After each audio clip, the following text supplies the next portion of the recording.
And last from the third section, he's now a cab driver, going to work for Metro. I worked for Metro many years ago. It's an entertaining business. And this is in the days of the Stapleton airports, not DIA like we have now. And the process is still the same. You get lined up in the line, you wait for a fare, you drive them into town, you turn around and you go back and you hope to get another fare again because you got to make your lease payment. They don't pay you, you pay them. You lease a car for a day, a 12-hour shift, or even a 24-hour shift, and you don't make the lease payment, you're going to lose money on that day. So going to the airport was always what it was all about. So anyway, he's in the line at Stapleton now. He'd been, cab drivers will stand in line out there, they'll chit-chat, read a book, do whatever you might be doing, and he had been off, gone in and gotten a Coke and from the snack truck and come back, and he'd heard a couple of guys talking. The man who had mentioned the Army held a striking resemblance to Burl Ives, was chubby, had a white goatee. "Are you a veteran?" Palmer asked. The man looked at him and nodded twice, quickly. "Did you serve in Vietnam?" "Nope. I was out by then. I served in World War II." Palmer was astonished by this statement. That a man who had served in his father's war should be driving a cab seemed tragic. The man didn't look as old as Palmer's father, and probably wasn't. Is this what being 42 years old meant? That a man who ought to seem ancient did not? "Where were you stationed?" Palmer said. "My unit went into Formosa," the man replied. He leaned back against the cab with his arms folded. "I spent a year in Japan after the war ended." "Were you in infantry?"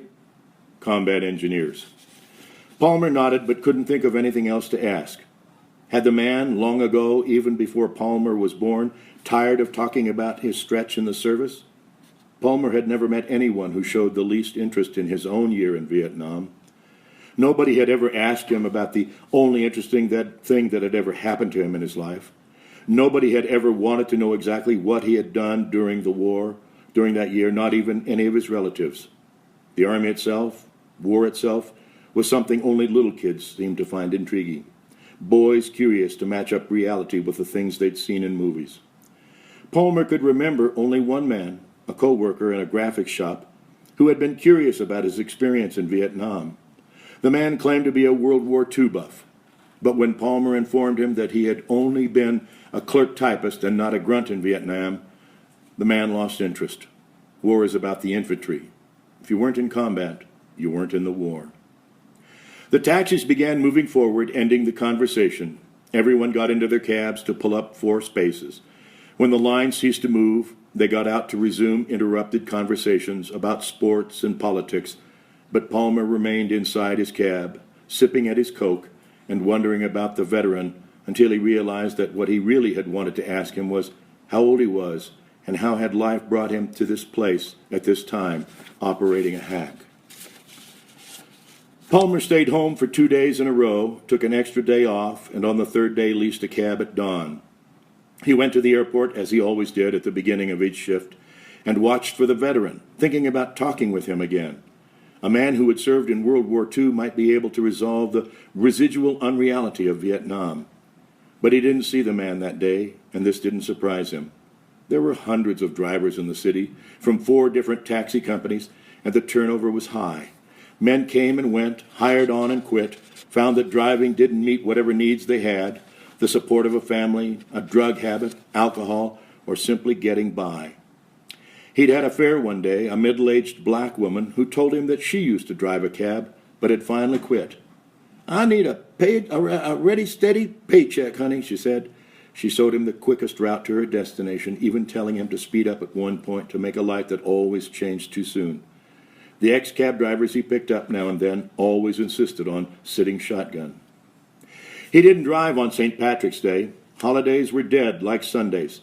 The following Monday was the first day of spring, and he leased a cab and drove to the airport and got in a long line that didn't budge for almost an hour. Strange for a Monday. But patterns could never be relied on. It seemed like he spent half his time trying to psych out the marketplace. What can I do to increase my daily take? Maybe I shouldn't work the airport. Maybe I should take more calls off the radio. But every time he tried to give himself an edge, implement a strategy, find the place in the city where the radio was jumping, it never panned out. He was destined to earn $60 a day, no matter what, and he knew it. The sound of engines starting up told him the line was about to move. He put down his paperback and started his engine. Always exciting when the cab line moved, as if the whole lot of them were going to run through the chute and pick up ski fares to Aspen, go home flush, retire from driving altogether. 3 cabs entered the chute, and the cabs at the head of the line crept forward to fill up the empty spaces, but the cab in front of Palmer did not move. A ridiculous kind of impatience overcame him, an eagerness to pull forward 3 spaces. He let the man sit idle for a minute, then hit his horn once to get him moving. Cabs behind him began honking a choir of impatience, and Palmer hopped out and hurried up to the cab in front of him. The driver's window was open. It was the World War II veteran, and he was asleep. Palmer reached in and tapped the man on the shoulder, and his hand jerked back as though the tips of his fingers had been burned. The driver's flesh was stiff. There was an odor in the cab, the sweet stink that Palmer had been told about in Vietnam but had never smelled. The man's jaw was parted, and a thin string of spittle hung down from his lower lip to his chest, where a stain like a bullet wound had formed. Heart attack. Stroke. The cabs at the rear of the line continued honking, but Palmer did not wave them off, did not go to them and tell them what had happened. He walked back to his cab and called the dispatcher. By the time he finished explaining what had happened, other men, angry at first, had gathered around the window where the dead man sat with his head bowed. During the time it took for the taxi supervisor, a tow truck, and an ambulance to arrive, the cabs at the front of the line had crept forward another 10 paces. But Palmer had not pulled his cab up, as though to drive around the dead man's cab would be disrespectful. There was no reason to pull forward anyway. There was no place to go. Palmer sat in his cab, watching the ambulance attendants lay the body on a stretcher and cover it with a white sheet while the tow truck driver hooked up the vacant taxi. He thought about quitting for the day, giving up his lease and going home, but he needed the money, always needed the money. And after the tow truck moved the veteran's cab out of the way, Palmer pulled forward to fill the slot, then realized that when he picked up the next passenger outside the front door of the terminal, he would be hauling the dead man's fare.